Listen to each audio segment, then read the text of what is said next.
Bonjour frères et sœurs, je suis très heureux de nous revoir encore en ce jour pour ce programme de méditation. Quand ça devient un fardeau, c'est un bon signe de pouvoir continuer, parce que si tu sens que ça devient un fardeau, c'est un bon signe. Tu dois persévérer dans cette habitude de méditer la parole de Dieu, car c'est un bien qui nous fait grandir dans la foi, car la foi vient de ce que l'on entend, et ce que l'on entend vient de la parole de Dieu. Aujourd'hui, nous méditons le livre des Actes, le chapitre 14. Quand je lis ce chapitre, je vois que des événements se sont déroulés dans 3 villes, à savoir Iconium ou Icône. Selon Louis II, c'est Icône. Selon la Bible Semeur, c'est Iconium. Mais aussi, il y a la ville de Lystre.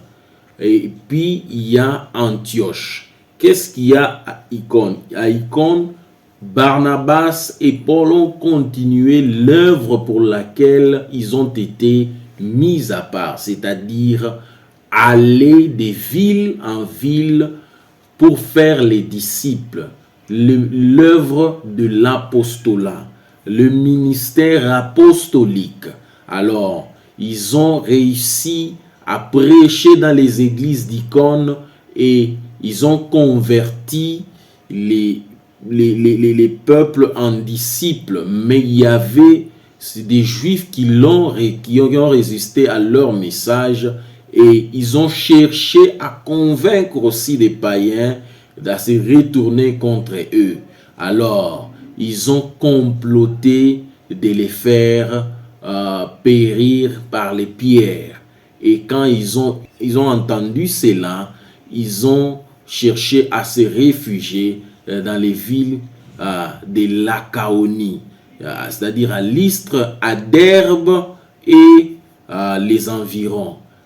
Bien avant cela, le verset 3 me dit qu'ils prêchaient avec assurance la parole de la grâce, et le Seigneur les accompagnait en permettant que beaucoup de miracles et de prodiges s'effacent par eux. Et quand ils se sont réfugiés à Lystre, ils ont continué l'œuvre, ils ont continué à prêcher, ils ont opéré des miracles, et le miracle, principalement le miracle qu'ils ont opéré à Lystre, ils ont guéri un paralytique de naissance. Il y avait un paralytique impotent des pieds depuis la naissance.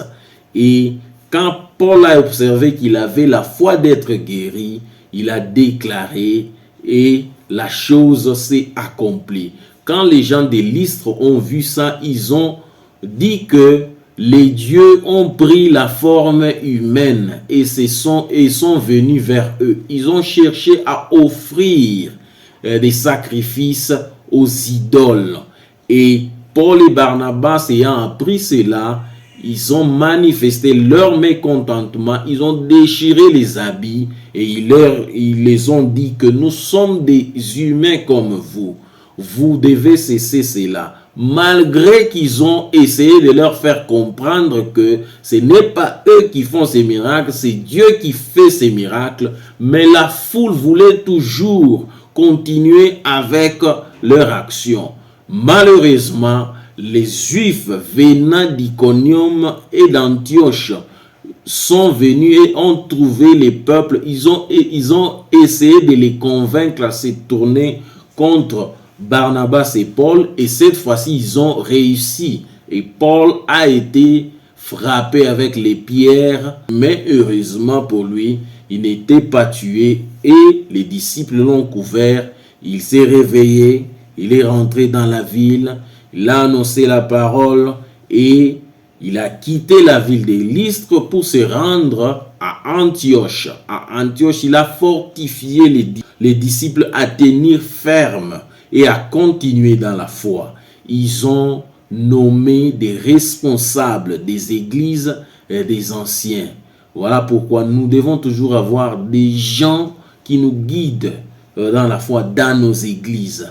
Pierre, Barnabas ont initié cela. Ils ont nommé des anciens et ils ont continué l'œuvre du ministère apostolique. J'apprends dans ces chapitres que quand nous prêchons la parole de Dieu, nous devons le faire avec assurance, avec beaucoup de foi. Quand nous le faisons avec beaucoup de foi, Dieu accompagne nos paroles et des prodiges, des miracles peuvent s'accomplir. Parce que ce qui accompagne la foi, ce sont les actions qui sont des miracles et des prodiges. Car il est écrit, voici les miracles qui accompagneront ceux qui auront cru. Si nous croyons, les miracles vont nous accompagner. Dieu nous bénisse abondamment. Passez une bonne journée, passez une bonne soirée. Ça dépend de l'heure à laquelle vous nous suivez. Que Dieu nous bénisse. Amen.